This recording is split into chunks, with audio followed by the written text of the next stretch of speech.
ចាជំរាបសួរពុកម៉ែបងប្អូនទាំងអស់គ្នាចាថ្ងៃនេះមកជួបជាមួយនឹងយើងខ្ញុំទ្រពកសិករខ្មែរទៀតហើយចាបងប្អូនទាំងអស់គ្នានៅចាំបានទេនៅវីដេអូវគ្គមុនដែលខ្ញុំបង្ហាញអំពីចំការទុរេនស្រុកម៉ាឡៃ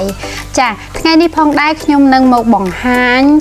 អំពីកិច្ចសម្ភាសជាមួយនឹងម្ចាស់ចំការនៅក្នុងស្រុកម៉ាឡៃ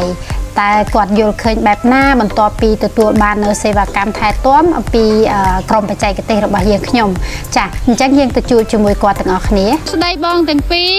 ចាហ្នឹងហើយបងខ្ញុំចុះមកនេះគឺមកដល់ចំការនៅខាងស្រុកម៉ាឡៃចាខេត្តបន្ទាយមានជ័យយើងហ្នឹងគឺជាចំការដែលប្រមូលផលអាចថាចំការទី1ឯណាហ្នឹងហើយព្រោះនៅខាងតំបន់យើងនេះអត់ទាន់ធ្វើបានជោគជ័យទេទៅតែចំការអ៊ំប្រុសដែលគាត់ធ្វើបានទេចាបងអញ្ចឹងខ្ញុំសុំសួរបងបន្តិចបងឈ្មោះអីគេដែរបងឈ្មោះរស់ណាបងណាចាបងមើលថែចំការឲ្យអ៊ំសមនចាបងតំបន់ចំការនេះគឺនៅក្នុងតំបន់អីដែរបងភូមិក្បាលដំរីណាចឹងនៅក្នុងឃុំបឹងបេងចាបឹងបេងនៅខាងស្រុកម៉ាឡៃ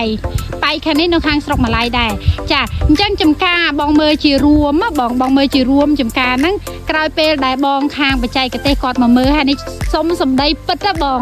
ចាបងមានអារម្មណ៍មិនដែរហើយយល់ឃើញមិនដែរបងល្អបងចាបច្ចេកទេសជួយមើលថែល្អបងចាអ្នកទាំងអស់គ្នាកិច្ចសម្ភាសបានតែប៉ុណ្្នេះឯងដោយសារតែបងប្រុសគាត់អៀនជាមួយនឹងកាមេរ៉ាគាត់សុំថតតែប៉ុណ្្នឹងឯងចាហ្នឹងហើយអ្នកទាំងអស់គ្នាក៏អាចមកលេងនៅចំការរបស់អ៊ំបានចំការ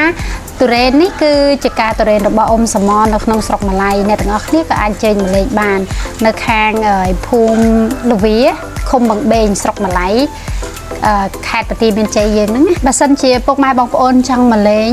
មានបំណងចង់មកលេងចង់ដឹងអាចឆាតមកផ្ទាល់បានខ្ញុំនឹងប្រាប់ទីតាំងនិងតម្លាក់ location ឲ្យមកលេងទាំងអស់គ្នាបើកសេរីបងម្ចាស់ចការគាត់ប្រាប់ថាបើកសេរីអញ្ជើញមកលេងបានទាំងអស់គ្នាចាឲ្យសម្រាប់ទុរេនអាចប្រមូលផលបាននៅខែ5នេះហើយអញ្ចឹងបងប្អូនអាចមកលេងបាននៅក្នុងខែ5នេះគឺបានញ៉ាំនៅនឹងចំការផ្ទាល់តែម្ដងបានថតរូបស្អាតហើយបានញ៉ាំផ្លែទុំនៅចំការតែម្ដងចាសម្រាប់វីដេអូនេះក៏ឈានមកដល់ទីបញ្ចប់ហើយចានេះខ្ញុំក៏សូមអរគុណដល់ពុកម៉ែបងប្អូនទាំងអស់ដែលតែងតែគាំទ្រពួកយើងទាំងពីរតាំងពីដើមរហូតមកចាអរគុណជម្រាបលា